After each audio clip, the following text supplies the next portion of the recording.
Paano nga ba ang proseso ng transfer of ownership kung patay na ang registered owner ng sasakyan? Halos pareho lang naman ang mga proseso. Ang pinagkaiba lang ay ang mga requirements na kakailanganin. Upang mas malaman ng buong detalye, panoorin ang aming video tungkol sa transfer of ownership sa aming YouTube channel. Sa ngayon, hayaan nyo kong sabihin sa inyo ang mga requirements na kakailanganin.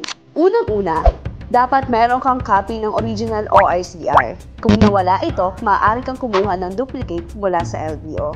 Pangalawa, upang patunayan na pumanaw na ang registered owner, kailangan ng certified true copy ng kanyang death certificate at copy ng kanyang valid ID.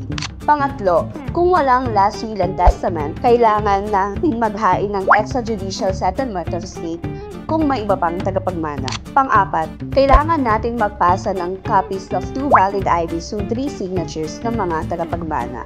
Pang-lima, bago ma-transfer, kailangan muna nating ipa-inspeksyon ang sasakyan upang makuha ang stencil report ng chassis and engine number nito.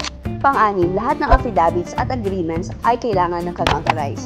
Pagkatapos nito, ipasa ang lahat ng requirements sa LTO upang maumpisahan na ang official transfer of ownership. Napakahalaga na sundin ang tamang proseso upang maiwasan ang anumang aberya sa pagmamayari ng sasakyan. Nandito lang ang Drive PH para tulungan kayo. Kung may nais pa kayong malaman, i-comment nyo lang yan. Susubukan namin sagutin ang inyong mga tanong. Don't forget to like, share, and subscribe para updated kayo sa mga car ownership tips. It's easy, just drive!